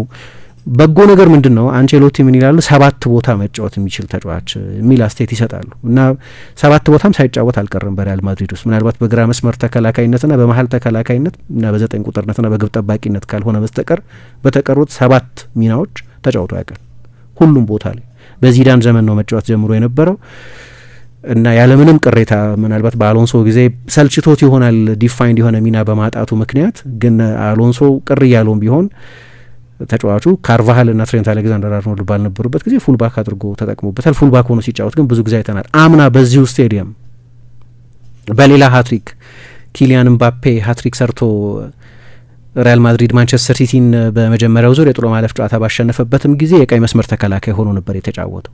በዛም ጨዋታ ላይ በጣም ግሩም ነበር። የመጀመሪያው ምባፔ ጎል ሲቆጠር ያቀበለውን አስደናቂ አሲስትን ጨምሮ ማለት ነው። ደግሞ ትላንትና ፍጹም በተለየ ሚና ግን ደግሞ ያንን ዩኒቨርሳሊቲ በሚያሳይ በተለያየ ቦታ በተለያየ ሚና የመጫወት ችሎታውን በሚያሳይ ፐርፎርማንስ ነው ያንን ያደረገው እና አርቤሏ የበለጠ አግሬሲቭ እንዲሆን እና የእነሱን ባክላይን እንዲያሰጋ በተደጋጋሚ አደጋ እንዲፈጥር ነግሬው ነበር። ለዛ ነው ሳይገረም አይቀርም። አንዳንዴ ራሴን ጠይቃለሁ ጨቀጨቅኩት ይሆን ብዙ ጊዜ የሚል ግን ሪያል ማድሪድ ምን ማለት እንደሆነ ሪፕሬዘንት የሚያደርገው እሱ ነው እና እያንዳንዱ የሪያል ማድሪድ ደጋፊ በሆነ ሰው ወከል ይሆናል ብሎ አንድ ተጫዋችን በምርጫ ቢጠቅስ እዚህ ካሉ ተጫዋቾች በሙሉ ፌዴ ቫልቬርዴ ይመስለኛል። ልክ እንደ ደጋፊ ነው የሚጫወተው፣ ልክ እንደ ደጋፊ ነው ግድ የሚለው የሚል አስተያየት ሰጥቷል። እና በጨዋታ ኦፕታ እንደሚለው ለኡሩጓይ ብሔራዊ ቡድን ሲጫወትም ለሪያል ማድሪድ ሲጫወትም ከአንድ ጎል በላይ በአንድ ጨዋታ አስቆጥሮ አያውቅም። አይደለም ሀትሪክ ማለት ነው። ከአንድ ጎል በላይ በአንድ ጨዋታ አስቆጥሮ አያውቅም። በዚህ ውድድር ዘመንም 3 ጎል ነው እስከ ትላንትና ድረስ ያስቆጠረው፣ 3 ጎል ብቻ። በአንድ ጨዋታ ግን 3 ጎል አስቆጥሯል። ያለ ምባፔ የስፔን ብዙኃን መገናኛዎች ኪሊያን ቫልቬርዴ ያሉት ነው ትላንትና የኪሊያን ምባፔን ኃላፊነት። አምና በዚሁ ጨዋታ ምባፔ ሀትሪክ ሰርቶ ነበር። በዚሁ ባላጋራ ላይ በማንቸስተር ሲቲ ላይ ትንሹ ወፍ ኤል ፓሃሪቶ ነው የሚሉት ይህንን ተጫዋች ልክ እንደዛ ለመቆጣጠር እንደሚያስቸግር ወፍ በፉል ስፒድ እያንዳንዱን ፍልሚያ በማሸነፍ ከጥልቅ የማንቸስተር ሲቲን ሃይላይን በተደጋጋሚ በማጥቃት ክፍት ቦታዎችን በማግኘት ሲፈትን የነበረ ተጫዋች ነው እና በጣም አስደናቂ ምሽት ነበር ትላንትና እና በቅርብ ጊዜም ቅድም እንደጠቀስኩት በሌሎች ጨዋታዎች ይህንን ሲያደርግ ቆይቷል። የትላንትናውን ሀትሪክ ጨምሮ ያለፉትን 4 የሪያል ማድሪድ ጎሎች ያስቆጠረው የመጨረሻውን የሴልታ ቪጎን ጨዋታ ጨምሮ እሱ ነው። በሪያል ማድሪድም ታሪክ በአውሮፓ ውድድር ላይ ከ1968 በኋላ ፒሪ የሚባል ተጫዋች ነበራቸው። እሱ ነው ለመጨረሻ ጊዜ በአንድ የአውሮፓ ቻምፒየንስ ሊግ ያኔ ዩሮፒያን ካፕ በሚባል ውድድር ላይ ለመጨረሻ ጊዜ ሀትሪክ የሰራው አማካይ እና ፒሪ ትላንት 81 ዓመቱ ነበር። የ81ኛ ዓመት ልደቱ ላይ ከዛ ዘመን በኋላ ሌላ አማካይ ይህንን ከዛ ውጪ በቻምፒየንስ ሊግ ነን ስትራይከር በሚባል አጥቂ ካልሆኑት ተጫዋቾች መካከል በጥሎ ማለፍ ጨዋታ እንደ ትላንትናው ባለ ጨዋታ በመጀመሪያ አጋማሽ ሀትሪክ የሰራ በውድድሩ ታሪክ የመጀመሪያው ተጫዋች ነው። በመጀመሪያ አጋማሽ ሀትሪክ የሰሩ ሌሎች ተጫዋቾች አሉ፣ ግን ሁሉም አጥቂዎች ናቸው ወይም አውት ኤንድ አውት የማጥቃት ተጫዋቾች ናቸው። ሊዮኔል ሜሲ አርሰናል ላይ፣ ሌቫንዶቭስኪ፣ ኤርሊንግ ሃላንድና አንቶኒ ጎርደን ባለፈው ካራባግ ላይ በአንድ አጋማሽ በኖካውት ጨዋታ ሀትሪክ የሰሩ ሁሉም ግን ስትራይከሮች ወይ አጥቂዎች ወይም የማጥቃት የሙሉ ጊዜ የማጥቃት ተጫዋቾች ልንላቸው እንችላለን። ከጨዋታው በኋላ ይህንን ተጫዋች በተመለከተ በጣም ጥሩ አስተያየት ሰጥቷል ትሬንት አሌክዛንደር አርኖልድ። ለእኔማ ሊቨርፑል እያለሁ ሁሉ በጣም ደስ ይለኝ ነበር ብሏል። የሚጫወትበት መንገድ ሁሉ ግን አሁን በዓለም ላይ ካሉ ተጫዋቾች ሁሉ እንደሱ አንደርሬትድ ተጫዋች ያለ አይመስለኝም ብሏል። እና የሚገርም ነው። ትላንትና ይሄ ልጅ 26 የቻምፒየንስ ሊግ ጨዋታዎች ላይ ጎል ሳያስቆጥር ቆይቷል። ከአንድ ጨዋታ በኋላ በላይ በአንድ ጊዜ ጎል አስቆጥሮ አያውቅም። ትላንትና ግን በአንድ ጨዋታ ሀትሪክ ሰርቷል። እንግዳ ነገር ነው። ሪያል ማድሪድን በተመለከተ ሁሉንም አይቻለሁ። ሪያል ማድሪድ በአውሮፓ ውድድር የሚያደርገውን ነገር ካልሽ በኋላ ሁሉም ነገር ሴንስ ኦፍ ዴዣvu ነው። በቃ ከዚህ በፊት የታየ ነገር ነው። ምክንያቱም ሪያል ማድሪድ በዚህ ውድድር ላይ ያለው እልቅናና የታሪክ ሀብት ስለሚታወቅ ያ ታሪክ ደግሞ ትልቅ ስነ ልቦና የጀርባ አጥንት ስለሚሆን ስለ ሪያል ማድሪድ ሁሉን አይቻለሁ ይሆናል። ግን የሆነ ጊዜ ደግሞ ከዚህ በፊት ያላየነውን አዲስ ነገር ያሳየናል። ለትላንትናው አይነት ጎሎቹ የተቆጠሩበት መንገድ፣ ጎሎቹን ያስቆጠረው ተጫዋች ማንነት እና ትሬንት ከጨዋታው በኋላ ሲያደንቀው ነበር። ያንን ተፋላሚነት ለምን እንደዚህ ስለ ዋኒቶ መንፈስ ስናገር ነበር። እንዴት እንደዚህ ሆንክ ተብሎ ሲጠየቅ ለምሳሌ አንድ ዩኤፋ ላይ የሰጠው ቃለ ምልልስ ነበረ። ያደግኩበት ሁኔታ ነው ይላል። አባቴ እና እናቴም እኔ ውስጥ ያሰረጹት ታጋይነት ነው። በሞንቴቪዲዮ በኡሩጓይ ባደገን ጊዜ ወደ ስራ ሲሄዱ እኛን ለማሳደግ የነበራቸው ኮሚትመንት ነበር። ሁሉም በላቲን አሜሪካ ያለ ልጅ እንደዚህ አይነት በህይወት የመፈተን እድገት ነበረው እና እኛ እንድንበላ ቤት ውስጥ ማዕድ ስለሚጎድል ምግብ ስለማይኖር ለኛ ብለው ሳይበሉ ይወጡ ነበር። እንደዚህ አይነት መስዋዕትነት የመክፈል ልማድ አሳይተዋል እና ያንን ሜንታሊቲ ነው ለቡድን መጫወት ለጓደኞች መጫወት አድርጌ ማየው ይላል። እኔ ወክ ሲያደርጋቸው አላቅም ሜዳ ውስጥ እንዳልኩት ለሎስት ኮዝ ለማይመስል ነገር ሁሉ የሚሮጥ አንዳንድ ጊዜ የመጨረሻው ብልህነት ላይሆን ይችላል፣ ግን ለማይመስል ነገር ሁሉ ሲሮጥ የምታየው ተጫዋች ነውና በጣም አስደናቂ ነበር። መጀመሪያውና በሶስተኛው ጎል ሃትሪክ በሰራበትና ጨዋታውን የመጀመሪያውን ጎል ባስቆጠረበት ጊዜ መሀል 27 ደቂቃ ልዩነት ነው የነበረው እና በሪያል ማድሪድም በጥሎ ማለፍ ጨዋታ ክርስቲያኖ ሮናልዶ 2016 በ17 ደቂቃ ውስጥ ቮልፍስቡርግ ላይ ሃትሪክ ከሰራ በኋላ ይሄኛው ተጫዋች ደግሞ እንግዲህ ሁለተኛው ተጫዋች ሆኗል ማለት ነው ባለፈው 10 አመት ገደማ። እንዴት አስፈላጊ እንደሆነ የምታውቂው እንደው ብዙ ጊዜ ምሳ ስለ ተጫዋቾች በርናውት ፕሮግራም ስንሰራ ሳልጠቅሰው ቀርቼ አላቅም ቫልቬርዴን ከአንቼሎቲ ከተመለሱበት ጊዜ ጀምሮ። በነገራችን ላይ የ2022 የቻምፒየንስ ሊግ ፋይናልንም ካስታወስ የቀኝ መስመር ተጫዋች ሆኖ ቪኒ ነው አይደለም ሊቨርፑል ላይ የማሸነፊያውን ጎል ያስቆጠረው አሲስት የሰጠው ፌዴ ቫልቬርዴ ነው። ትልልቅ ሞመንቶች ላይ ለሪያል ማድሪድ እንዲጥቅም ሲሰጥ ለመጀመሪያ ጊዜ አይደለም። የማድሪድ ስታሮችን ስንጠቅስ ብዙ ጊዜ አንጠቅሰው ቪኒሽስ፣ ምባፔ፣ ቤሊንጋም አሁን ከዛ ዝርዝር ምናልባት እየራቀ መጣ ይሆናል እንጂ ሮድሪጎ እንዲህ አይነት ተጫዋቾች ነው በቃ የሪያል ማድሪድ ጋላክቲክ ስብስብ ስንል ቶሎ ሀሳባችን ላይ አእምሯችን ላይ የሚመጡት የበለጠ ሱፐርስታር ስም ያላቸው የበለጠ ዓለም አቀፍ ግነት ያላቸው ተጫዋቾች እነሱ ናቸው። ግን ለአመታት ነው በዚህ ደረጃ እየተጫወተ ያለውና አሰልጣኝ ቢለዋወጥ ዚዳን ነበር በዋናው ቡድን ውስጥ ያስጀመረው ከዴፖርቲቮ ላከሮኛ የውሰት ቆይታው ከመጣ በኋላ ከዛ ግሩም ዝውውር ነው። እኔ ለዚህ ነው የሪያል ማድሪድን የቅርብ አመታት ዝውውሮች ካየሻቸው ኢንትረስቲንግ ዝውውሮች አሏቸው። አሁን ይሄ ልክ እንደ ቪኒሽስና እንደ ሮድሪጎ ሁሉ አሁን በቅርብ ጊዜ ደግሞ እንደ ኤንድሪክ አይነቱን ተጫዋች ከላቲን አሜሪካ ገና በለጋ እድሜያቸውን ያስፈርሟቸው። በእርግጥ የአርሰናል ተጫዋች ሊሆን ነበር እንደምታውቂው ከአርሰናል ጋር 2 ሳምንት የፕሪሲዝን ዝግጅት አድርጓል። አሌክሲስ ሳንቼዝ ለንደንን አስለምዶ ምናምን ይላል። ግን የእንግሊዝ የስራ ፍቃድ ማግኘት ባለመቻሉ ምክንያት ለእንግሊዝ ክለብ መፈረም አልቻለም በዛ ጊዜ። ግን ሪያል ማድሪድ በተለይ ዩኒካላፋት በሚባል የላቲን አሜሪካን እግር ኳስ አብጠርጥሮ በሚያውቅ የቀድሞ መልማይ አሁን ከሪያል ማድሪድ ዳይሬክተሮች መካከል አንዱ በሆነው ሰው መጀመሪያ ያገኘው እና ዴቨሎፕ እስኪያደርግ ድረስ በውሰት ለተለያዩ ክለቦች ተጫውቶ አሁን የማድሪድ የመጀመሪያ ስራ እንዲፋ ሲደረግ እንደጠቀስኩት እንደው ቀድሞ የሚጠቀስ ወደ አንደበታችን የሚመጣ ስም እንኳ ባይሆን ከሌሎቹ ተጫዋቾች አንጻር ባለው ፕሮፋይል ምክንያት ባለው ስም ልበለው ባይጠቀስም ግን ለ3 ለ4 አመት የእሱን ያህል ብዙ ጨዋታ የእሱን ያህል ብዙ ደቂቃ የተጫወተ የሪያል ማድሪድ ተጫዋች የለም። አሁን ትላንትና ሪያል ማድሪድ 39ኛ ጨዋታውን ያደረገው በዚህ ውድድር ዘመን 37ቱን ጀምሯል። ኤቨር ፕሬዘንት ነው እና በተለያየ ቦታ የሚጫወተው ደግሞ ለአንዳንድ ተጫዋቾች አሁን ብክነት ሊሆን ይችላል በተለያየ ቦታ መጫወት ዲፋይንድ የሆነ ሚና ሳይኖራቸው ሲቀር፣ ግን ደግሞ ለቡድኑ ነው የሚጫወተው እና በዚህ ምክንያት በእያንዳንዱ ጨዋታ የእሱን ያህል በኢንቴንሲቲ ፕሬስ የሚያደርግ የሪያል ማድሪድ ተጫዋች የለም። የእሱን ያህል ብዙ ኪሎ ሜትር የሚሸፍን የሪያል ማድሪድ ተጫዋች የለም። የእሱን ያህል ብዙ ኳስ ሪከቨር የሚያደርግ የሪያል ማድሪድ ተጫዋች የለም። ስለዚህ በመጨረሻ እንግሊዞቹ እንደሚሉት ኢትስ ታይም ቱ ጊቭ ሂም ሂዝ ፍላወርስ በቃ ያንን አይነት አድናቆት ሊሰጠው የሚገባበት ጊዜ ላይ ያለ የደረሰ ይመስለኛል። ደግሞ ከማድሪድ መሪዎች መካከል አንደኛው ነው። ልክ እንደዛም ነው ደግሞ የሚጫወተው። መሪ ማለት እየጮኸ እየገሰጸ እየተቆጣ የሚመራ ተጫዋች ማለት ብቻ አይደለም፣ በምሳሌ የሚመራ ማለት ነው። ባለመለገም የሚጫወት ማለት ነው። ከህመም ጋር የሚጫወት ማለት ነው እና ቫልቬርዴ እንደዚህ አይነት ተጫዋች ነው።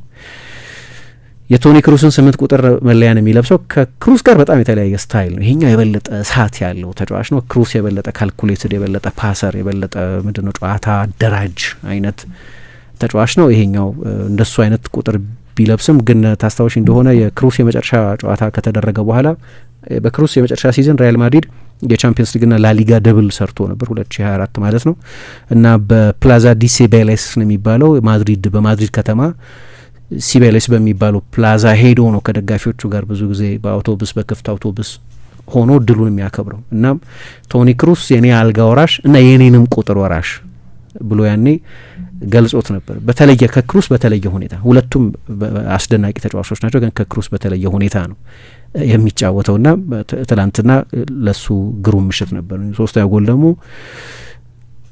ሚዚየም ውስጥ መቀመጥ ያለበት ነው። ድንቅ ጎል ነው ይሄ ተጫዋች ትላንትና ያስቆጠረው። አሰልጣኞች በጣም የሚወዱት ይመስለኛል እንዲህ አይነቱን ተጫዋች። ግን እንዳለ የቡድን ነው እሱ ላይ ያተኮሩ ሃትሪክ የሰራ ተጫዋች ስለሆነ ከሱ ውጪ ማን ድረስ ሊሆን ይችላል።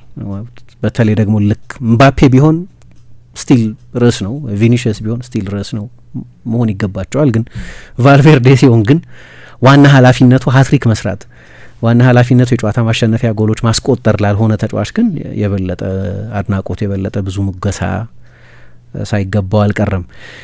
ቪኒሽስ በጣም ጥሩ ነበር። እንግዲህ ጨዋታው ትላንት ሊያልቅ ይችል ነበር፣ ሊጠናቀቅ ይችል ነበር። የኤቲሃዱ ጨዋታ ላይ ለእኔ የእግር ኳስ ተአምር አያልቅም። ስለዚህ የመልሱ ጨዋታ ትርጉም ሊኖረው ይችላል። ማን ያውቃል? ሲቲ በ5 ደቂቃ በ10 ደቂቃ በ15 ደቂቃ በ20 ደቂቃ ጎል ካስቆጠረ በኋላ ይሄኛው ሪያል ማድሪድ ቨልነረብል እንደሆነ ስለምናውቅ ጎሎች ሊቆጠሩበት የሚችል ቡድን እንደሆነ ስለምናውቅ በጊዜ 10 ደቂቃ 15 ደቂቃ 20 ደቂቃ ከተቆጠረው በኋላ ጎል ቢቆጠር አይታወቅም ምን ሊሆን እንደሚችል። ግን የ3-0 ውጤት በየአመቱ የሚቀለበስ አይደለም። የ3 ጎል አድቫንቴጅ ውጤት በየአመቱ የሚቀለበስ አይደለም። ሬር ነው በጣም አይደለም። ሪያል ማድሪድ ላይ ሌላ ማንም ቡድን ላይ 3-0 ውጤት መቀልበስ በጣም አስቸጋሪ ነው። ፔፕም ያው በፔፕ አሸናፊ ባህሪ ምክንያት አልቋል ሊል አይችልም። ስለ ጨዋታው ሲናገር የ3-0 ያህል ብልጫ ነው የነበረው አይመስለኝም። ጨዋታው የ3-0 አይነት ብልጫ የነበረው አይመስለኝም እና ከ4-0 ይሻላል። በእርግጥ አለ ከ4-0 ይሻላል ያለበት ምክንያት ቪኒሲየስ ጁኒዮር በጂያንሉዊጂ ዶናሩማ ጥፋት ተፈጽሞበት የፍጹም ቅጣት ምት ተሰጥቶ ነበር። ያ ጎል ቢቆጠር ኖሮ ከ2% በላይ አልሰጡም ነበር ለማንቸስተር ሲቲ ካምባክ። ከ2% በላይ 4-0 መቀልበስ በጣም አስቸጋሪ ነው። ምክንያቱም ያው አሁንም በእግር ኳስ ሁሉም ነገር ሲሆን ስላየን 3-0ም ሲቀለበስ አይተን ስለምናውቅ በሌሎች አጋጣሚዎች በጭራሽ ሊሆን አይችልም ልታይ አትችይም። በተለይ እንደ ሲቲ አይነት ስብስብ እንደ ጓርዲዮላ አይነት አሰልጣኝ ሲሆን እና ሪያል ማድሪድ መጥፎ ከሆነም በጣም መጥፎ ሊሆን ስለሚችል ብዙ ጎሎች ሊቆጠሩበት ስለሚችል ግን ሪያል ማድሪድ የመልሱ ጨዋታ ላይ ማንቸስተር ሲቲ ጨዋታውን ውጤት ለመቀልበስ ትላንትና ከወሰደውም ሪስክ በላይ መውሰድ አለበት። ትላንትና ከወሰደውም ሪስክ በላይ ይወስዳል ማለት ጨዋታው የበለጠ ክፍት ይሆናል ማለት ነው። ጨዋታው የበለጠ ክፍት ይሆናል ማለት እንደ ቪኒሽስ አይነት ለኤምባፔ ለዛ ጨዋታ እንኳ ባይደርስ እንደ ቪኒሽስ አይነት በጣም አደገኛ ተጫዋቾች ትላንት እንዳየነው እንደ ቫልቬርዴ አይነት ብራሂም አርዳ ጉለር ሌሎችም ኬፐብል ተጫዋቾች አሉ ሰፊ ስፔስ ላይ አደጋ መፍጠር የሚችሉ። ለዚህ ነው ፔፕ እንሞክራለን በቃ በህዝባችን ፊት ብሏል። እንሞክራለን ብሏል። በጣም ከፍ ያለ ኮንቪክሽን ኖሮታ ላይ ይሁን። ምክንያቱም ትላንትና የሪያል ማድሪድ ኤክስጂ 0 የሲቲ ኤክስጂ 0.64 ነው የነበረው 0.64 ብቻ። ኮርቶ አንዳንድ ሙከራዎች አድኗል ሁልጊዜ እንደሚያደርገው። ግን በጣም ትልቁ ሙከራ በቲያጎ ፒታርች ትኩረት ማጣት የሚመስል ስህተት ምክንያት ኒኮ ራይሊ የሞከረው ሙከራ በሚያስደንቅ ቅልጥፍና አድኖታል ጂያንሉዊጂ ዶናሩማ ማነው ቲቦ ኩርቷ። ከዛ ውጪ ብዙ ማስታውሰው ነገር የለም። ሃላንድ አንድ ሙከራ አላደረገም። 10 ጊዜ ብቻ ነው ኳስ የነካው 80 ምናምን ደቂቃ ድረስ ተጫውቷል። ሲቲ ጎል ማስቆጠር እያስፈለገው ጓርዲዮላ ቀይሮ አስወጥቶታል። ምን አይነት ምሽት እንዳሳለፉ የሃላንድ የወጣበት ጊዜ ይነግረናል። በጣም ተቸግረው እንደነበር። ሪያል ማድሪድ በተቃራኒ 2.88 ኤክስጂ ነው በጨዋታው ላይ የነበረው። የማንቸስተር ሲቲ 0.64 በጣም ከፍተኛ ልዩነት ነው የነበረው በተገኙት የጎል እድሎች ጥራት ማለት ነው። እሺ ሲቲን በተመለከተ ግን አንዳንድ ነገር ማለት ያለብን ይመስለኛል። አንደኛው የእሱ ችግር ብቻ አድርጌ ልጠቅሰው አልችልም፣ ግን ለሃላንድ ጥሩ ምሽት አይመስለኝም። ትላንት አሁን ጎል ሲያስቆጥር ወጥቷል። ባለፉት 17 ጨዋታዎች 4 ጎል ብቻ ነው ያስቆጠረውና በውድድር ዘመኑ በጣም ክሪቲካል በሆነ ጊዜ ሃላንድ የሚያደርገውን ነገር እያደረገ አይደለም። ሃላንድን እንደ ተጫዋች ዲፋይን የሚያደርገው አይንሽን ጨፍነሽ ሃላንድን ስታስቢ በቃ ጎል አስቆጥሮ ሲሮጥ ነው የሚታይሽ። ሌሎች ጥሩ ነው የሚያደርጋቸው ነገሮች አሉ፣ ግን ሃላንድ ሲባል በቃ ጎል እነዛን እያደረገ አይደለም። እና ትላንትና ለምሳሌ እኔ የመጀመሪያው ጎል ሲቆጠር ማን ነው ግብ ጠባቂውን ፕሬስ ማድረግ ያለበት? እንደ አይነት ዲያጎናል ኳስ ሲመጣ የማን ስራ ነው? ሲቲ ትላንት አንድ እያነሳን የነበረው ፔፕም ከኒውካስል ጨዋታ በኋላም ከዚህ ጨዋታ በፊትም ሲናገር እንደነበረው ጥሩም መጥፎም ጊዜ ነበረን፣ ግን ሲቲን ዲፋይን የሚያደርገው ከኳስ ውጭ ያለው ትጋት ነው፣ ፕሬሲንጋችን፣ የፕሬሲንግ ኢንቴንሲቲያችን፣ አግሬሽናችን ምናምን ሲል ነበር። የቱ ጋር ነበር አግሬሽኑ? ቤዚክ ነው ለእኔ አጥቂ ፕሬስ ማድረግ አለበት። አሁን አንዳንዴ ለዚህ ነው በጣም አኖኒመስ ሆኖ የምታየው በትልልቅ ጨዋታዎች ላይ። እኔ ጄሱስ ጥሩ በነበረበት ጊዜ ሲቲ ውስጥ አይቼዋለሁ። በተለይ በትልልቅ ጨዋታዎች ደ ቤስት ዲፌንሲቭ ስትራይከር እኮ ነበር የሚለው። በትልልቅ ጨዋታዎች ቤርናቤው ላይ ቀኝ ክንፍ ተጫዋች አድርጎት 2-1 ሲያሸንፉ ኦልሞስት ማን ኦፍ ዘ ማች ነበር። አሁን ከሃላንድና ጄሱስን እያወዳደርኩ አይደለም። ጄሱስ በጣም ጥሩ ፊት በነበረበትም ጊዜ ማለት ነው። ግን አጉዌሮ በነበረ ጊዜ በሲቲ ታሪክ የምንጊዜም ከፍተኛ ጎል አስቆጣሪያቸው ማለት ነው። እሱም በነበረ ጊዜ ከኳስ ውጪ ለነበረው ትጋት ከአጉዌሮ ይልቅ ኦልሞስት የጎል ዋስትና ነው አጉዌሮ ጄሱስን ያሰልፈው ነበር። ሶ ሃላንድ ጎል ካላስቆጠረ አሁን እኔ ችግሩ ምንድነው? የእሱ ችግር ብቻ አይደለም። ጎል እንዲያስቆጠረው እንደ ፕሌት ኳሱ መምጣት አለበት፣ የጎል እድል መፈጠር አለበት። ስለዚህ የጎል እድል ባልተፈጠረበት ሁኔታ የሃላንድ ችግር ብቻ አድርጌ ላየው አልችልም። ግን በቅርብ ጊዜ ኮንሰርን የሚያደርግ አንዳንድ ነገር አለ እና ለእኔ አሁን አንዱ ትላንትና ከኳስ ውጪ የሪያል ማድሪድን ፕሬስ የማድረግ ኃላፊነቱን የ50 ሜትር ፓስ ሲደረግ በሚገባ የተወጣ አይመስለኝም። ምናልባት ጥርጣሬው ኩርቷ ኤደርሰንን አይደለም ወይም እንዲህ አይነት ፓሶች በማድረግ የሚታወቅ ግብ ጠባቂ አይደለም። በሾት ስቶፒንግ እንደ በረኛ የበለጠ የተቧላ በመሆን ለእኔ ከኤደርሰን ይሻላል ኩርቷ። ግን እንዲህ አይነት ዲያጎናል ፓስ በማቀበል የሚታወቅ አይደለም። ምናልባት እሱ ሊሆን ይችላል። ግን ደግሞ ከጎል ማስቆጠር ውጪ በሌሎች የማጥቃት መለኪያዎችም ባለፉት 2 ወራት ጥሩ እየተጫወተ አይደለም። በጨዋታ የሚፈጥረው ኤክስጂ በ50% ነው የቀነሰው። በጨዋታ የሚያደርገው ሙከራ በ50% ነው የቀነሰው። በ50% በተለይ ከዲሴምበር 20 ወዲህ ያለውን አሁን ኦልሞስት 3 ወር ሊሞላ 1 ሳምንት ብቻ ይቀር እያወራን ያለው ነው። የ2 የ3 የ4 የ5 ጨዋታ ምናምን ጉዳይ አይደለም። የአንድ ሲዝን ሩብ ማለት ኳርተር ማለት ነው። ከዛም በላይ 2/3 1/3 9 ወር ነው አንድ ሲዝን። 3 ወር ነው እንደዚህ አይነት ሁኔታ ውስጥ እያለፈ ያለው። ማንም ተጫዋች ያጋጠመው ይሆናል፣ ግን ረዘመ ለሃላንድ። በ17 ጨዋታ 4 ጎል ማለት አንዱ ነው ወይ 2 የፍጹም ቅጣት ምት ጎሎች ናቸው። አንድ ፌመስ የሆነበት ነገር የሾት ቮሊዩም ነው። በጨዋታ ብዙ ሙከራ ይሞክራል ሃላንድ። ትላንት አንድ ሙከራ አልሞከረም ብቻ ሳይሆን በሌላ ጨዋታ ሙሉ 90 ደቂቃ አንድ ሙከራ ሳያደርግ የወጣበት ሌላም ጨዋታ ነበር። አንድም ማለት ነው ኦፍ ታርጌትም ኦን ታርጌትም ያለ ከሚላሞን የሳተም የጠበቀ ሙከራ ሳያደርግ የወጣበት። ከክሪስማስ በፊት በየጨዋታው 0.88 ነን ፔናልቲ ኤክስፔክትድ ጎል የሚባል ፍጹም ቅጣት ምትን ሳይጨምር በየጨዋታው ኦልሞስት አንድ ሊሆን ትንሽ የቀረው ኤክስጂ ያስመዘገብ ነበር። አሁን ከዛ በኋላ ወደ 0.36 ወርዷል። በዛ ተመሳሳይ ጊዜ ውስጥ ፍሎሪያን ቪትስ እና ራውል ሂሜኔዝ አይነት ተጫዋቾች ከሱ የበለጠ ኤክስጂ ያስመዘግባሉ በጨዋታ ውስጥ። በጣም አኖኒመስ እየሆነ ነው፣ እየጠፋ ነው ጨዋታ ውስጥ። ያው እንደማያሰልፈው እናቅ ነበር ቅዳሜ 2 ጎሎች ያስቆጠረውን ኦማር ማርሙሽን። ግን አንዳንድ ጨዋታዎች ላይ ኦማር ማርሙሽ የበለጠ የሚጠቅምበት ጊዜ አለ። ፔፕ ያደረገው ነበር በአንዳንድ ትልልቅ ጨዋታዎች ላይ አጉዌሮን አስቀምጦ፣ አጉዌሮም ልክ እንደ ሃላንድ የጎል ማሽን ነበር። በእግር ኳስ ከባዱን ነገር የሚያደርጉ ተጫዋቾች እንደሆኑ አውቃለሁ። ግን አንዳንድ ጊዜ ደግሞ ስትራቴጂክ ኢምፖርታንስ ያላቸው ተጫዋቾች አሉ። ምናልባት እሱ አንድ ትኩረቴን የሳበው ነገር ነው። ሁለተኛው የሲቲ ሚድፊልድ ነው። ይሄ በዲዛይን ነው፣ በፍላጎት የተደረገ ነው። ሮድሪ ሰሞኑን ጥሩ መጫወት ጀምሯል፣ እየተመለሰ ነው፣ ፊዚካሊም ጭምር። እንደ ድሮ አይነት አካላዊ ቅልጥፍና መልሶ ያገኝ እንደሆነ አላቅም። ምክንያቱም ይሄ ጉዳት የደረሰበት በ22 ዓመቱ ወይ በእግር ኳስ ሕይወቱ የመጀመሪያዎቹ ጥቂት ዓመታት አይደለም። አሁን 30 ዓመት ሊሆነው ነው እና በዚህ ጊዜ ደግሞ አንድ ተጫዋች ጉዳት በሚገጥመው ጊዜ እንኳን እንደ ኤሲኤል አይነት ጉዳት አይደለም ከዛ ማነስ ያለ ጉዳት በሚገጥመው ጊዜ ምናልባት ለሁል ጊዜም ያንን አካላዊ ቅልጥፍናውን ሊያጣ ይችላል። ብዙ ተጫዋቾች ላይ አይተናል። ይሄን ይሆንበታል እያልኩ አይደለም እሱ ላይ። ግን ያንን በመገንዘብ ፔፕ አንድ ዘዴ ዘይዶ ነበር። ያንን የድህረ ኤሲኤል ሮድሪ ኢሞቢሊቲ በአካል ስታቲክ የመሆን ችግር የቀረፈው እንደ ኒኮ ራይሊ አይነት ሞባይል ተጫዋች አጠገቡ በማድረግ ነው። ሰፊ ስፔሶች መሸፈን የሚችል ተጫዋች አጠገቡ በማድረግ ቤርናርዶ ሲልቫን ወደ ጥልቅ በመሳብ እና የሶስት አማካዮች ቡድን በመስራት ነው። ትላንትና ያ ሴንስ ኦፍ አድቬንቸር ተቆጣጠረው ፔፕን እና ማድሪድን ሄጄ አወድመዋለሁ የሚል ሀሳብ እንደነበረው አይነት የሚመስል ኒኮ ራይሊ አለ፣ ግን ፉል ባክ ነው እና ሴንትራል ቦታ ላይ ሲጫወት አይቼው አውቃለሁ። አንቷን ሴሜኝ ምናልባት ፓወር ስላለው የሪያል ማድሪድን ሁለቱን ተከላካዮች በአካል ይፈትንልኛል ብሎ አስቦ ሊሆን ይችላል። ኢንቴንስ ተጫዋች ስለሆነ ከሃላንድ ጋር አንድ ላይ ኦልሞስት የሁለት አጥቂ ሲስተም ባዩ።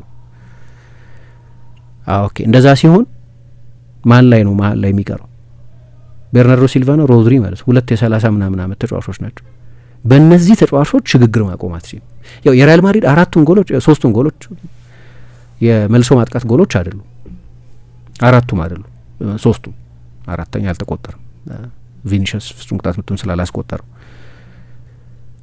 ግን ብዙዎቹ ከፈጣን ፕሮግሬሽን በኋላ የሚመጡ ናቸው። መሀል ለመሀል እነዚህን ማጥቃቶች ማቆም ባለመቻሉ ምክንያት የሚመጡ ናቸው።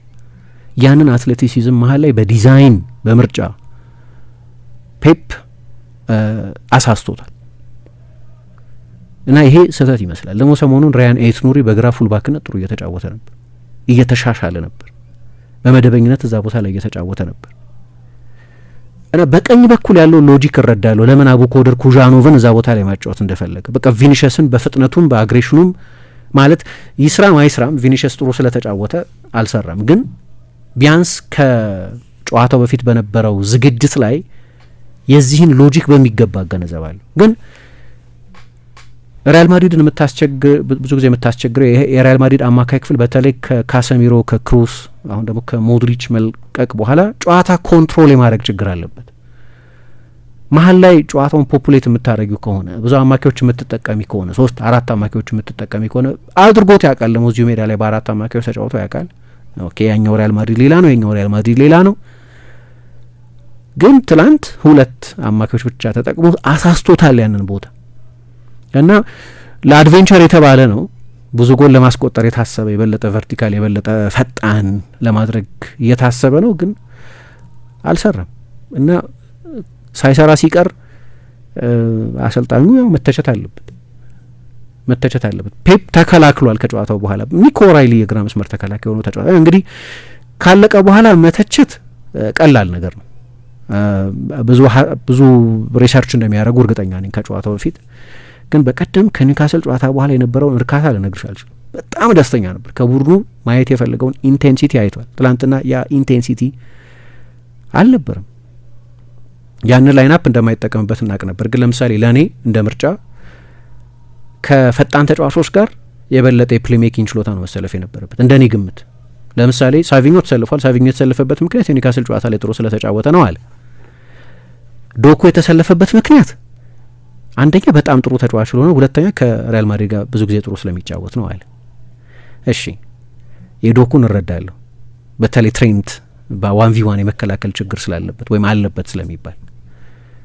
የሳቪኞ ግን የበቀደሙ ጨዋታ ላይ ጥሩ የተጫወቱ ተጫዋቾች ብሎ አልጀመሩ ማለት ትላንት የ7 ተጫዋች ለውጥ አድርጎ ነው ወደዛ ጨዋታ የመጣው። የ8 ተጫዋች ከኖቲንግሃም ፎረስት ጨዋታ እና ከሳቪኞ ይልቅ ለእኔ አንቷን ሴሜኞን ቀኝ ላይ አድርገው ራያን ሼርኪን ወይም ፊል ፎደንን አይነት ለእነዚህ ፈጣን ተጫዋቾች ሃላንድ ፈጣን ነው፣ ዶኩ ፈጣን ነው፣ በቀኝ በኩል ሴሜኞ ፈጣን ነው።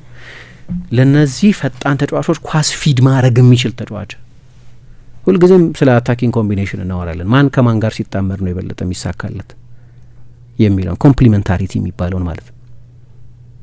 ያንን የወሰነ አይመስለኝም ትላንትና እና ብዙ ጊዜ ፔፕ ስህተት ከሰራ የቻምፒየንስ ሊግ ፋይናል 2021 ማይረሳ ነው። ኦቨርቲንክ አደረገ ይባላል። ነው የምርጫ ስህተት ነው የሰራው። ለፔፕ ብቻ ነው ኦቨርቲንክ ማድረግ የሚባለው። ያለ ልክ በማሰብ ትራይንግ ቱ ቢ ቱ ኪዩት የሚሉት ነገር አለ። በጣም ብልህ ምናምን ለመሆን ምናምን ይባላል። ግን ትልቅ ታክቲካሊ አፕሮችም ስህተት ይመስለኛል። እኔ ሲያየውም የሚገነዘበው ይመስለኛል። የበለጠ ለሚድፊልድ ዶሚናንስ መጫወት የነበረበት ይመስለኛል። በአልቫሮ አርቤሏ በኩል አንድ ትልቅ ውሳኔ የወሰነን የሰራለት ይመስለኛል። የቲያጎ ፒታርች 18 ዓመቱ ነው፣ ያውቀዋል በደንብ። አሰልጣኙም ወደ ዋናው ቡድን ከመጣበት ጊዜ ጀምሮ የሻቢ አሎንሶ ቦታ ከተካበት ጊዜ ጀምሮ ብዙ ወጣት ተጫዋቾችን ሲያጫውት አይተናል። ግን እየጀመረ ያለው ቲያጎ ፒታርች ነው እና ቲያጎ ፒታርች ያንን ትልቅ ስህተት ሰርቶ ነበር። ጎል አልተቆጠረም።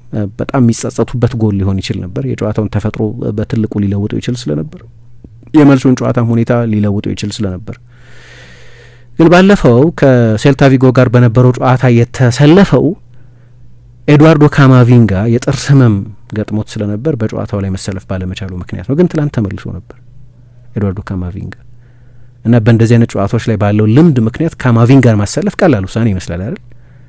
ግን ፒተርችን ለማሰለፍ ነው የወሰነው እና በዚህ ከአካዳሚ በሚወጡ ተጫዋቾች ላይ ያለው ፕሪንሲፕል በጣም ጠንካራ ነው እና ይሄ ሰርቶለታል። ለጨዋታው ለእንደዚህ አይነት ጨዋታ እንግዳ ለሆነ ልጅ ገና 18 ዓመቱ ብቻ ለሆነ ልጅ ለእንደዚህ አይነት ትልቅ ኦኬዥን ወጣት ለሆነ ልጅ የነበረው መረጋጋት በጣም በጣም አስደናቂ ነው። 94% መሰለኝ ኳስ የማቀበል ስኬቱ ትላንትና አንድም ጊዜ ዲስፖሰስ አልተደረገም። ከዛች አጋጣሚ የፎከስ የትኩረት ችግር በስተቀር እንከን አልባ ፐርፎርማንስ ነበር ያሳየው። ግን በፔፕ በኩል የበለጠ ድፍረት ያለው ላይናፕን የተጠቀመው አልሰራም። የደርሶ መልስ ጨዋታ ነው። ሁሉንም ነገር ትላንትና ላይ ለማጠናቀቅ ያሰበ ይመስል ነበር። የመልሱ ጨዋታ በጣም የተወሳሰበ ነው። ስለዚህ አንዳንዶቹ ስሜት የሚሰጡ ውሳኔዎች ናቸው፣ ግን ሚስካልኩሌት ያደረገ ይመስለኛል እና በቅርብ ጊዜ ስለ ቲያጎ ፒቻርድ ሳነሳ ግን መጥቀስ ያለብኝ ሆርጌ ሴስቴሮ እና ማኑኤል አንሄል የሚባሉ ሌሎች ወጣት ተጫዋቾችን አንዳንዶቹን በአልባሴቴው ጨዋታ ላይ ከኮፓ ዴል ሬይ በተሰናበቱበት ጨዋታ ላይ ተጠቅሞ ነበር። ሌሎችም ተጫዋቾች ግን ትላንትና በተለይ እንደ ካማቪንጋ አይነት ተጫዋቾች በተመለሱበት ጊዜ እሱን ማሰለፉ ደፋር ግን ትልቅ ውሳኔ ነው እና ሪያል ማድሪድ ከ2011 ጀምሮ እያንዳንዱን የጥሎ ማለፍ የሳንቲያጎ ቤርናቤው ጨዋታ ለ40ኛ ጊዜ ጎል አስቆጥሯል። ከ2011 ጀምሮ በእያንዳንዱ ከውድድር ውጭ ሆኖ ሊሆን ይችላል በእነዛ ጨዋታዎች ግን በቤርናቤው ቢያንስ አንድ ጎል ያስቆጥራል። ትላንትና ለ40ኛ ጊዜ ኤምባፔ፣ ሮድሪጎ፣ ቤሊንጋም እና ሌሎች ተጫዋቾች ሳይኖሩበት ነው ይህንን ያደረገው። ለሲቲ እኔ እንጃ የመልስ ጨዋታው የሚቀጥለው ሳምንት ላይ ይህንን መቀልበስ በጣም ከባድ ይመስለኛል። ለማድሪድ ግን እንደተለመደው በቻምፒየንስ ሊግ ስፔሻል ምሽት ነበር። ቁጠባን ባህለው አድርገው የስኬት ጉዞውን ሲጀምሩ እኛ ደግሞ ለቁጠባው እሴት ጨምረን አብረኖት እንተጋለን። ለላቀ ቁጠባው የላቀ ወለድ ይገባዎታል። የብርሃን ባንክ የላቀ ቁጠባ ሂሳብ ወይም ፕሪሚየም ሴቪንግ አገልግሎት ደንበኞች ቁጠባቸው እየጨመረ ሲሄድ ባንኩ ጠቀም ያለ ወለድ የሚከፍልበት ልዩ የቁጠባ ሂሳብ አይነት ነው። የላቀ ቁጠባ ሂሳብ አገልግሎት ደንበኛ ከሆኑ ሂሳቦን በቼክ ወይም በሂሳብ ደብተር፣ በኤቲኤም ካርድ ወይም በሞባይል ባንኪንግ አገልግሎት ማንቀሳቀስ ይችላሉ። ዛሬውኑ ወደ አቅራቢያ ወደሚገኝ የብርሃን ባንክ ቅርንጫፍ በመሄድ የላቀ ቁጠባ ሂሳብ ከፍተው ብዙ ይቆጥቡ፣ ጠቀም ያለ ወለድ ያገኙ። ብርሃን ባንክ፣ እንደ ስማችን ብርሃን ነው ስራችን።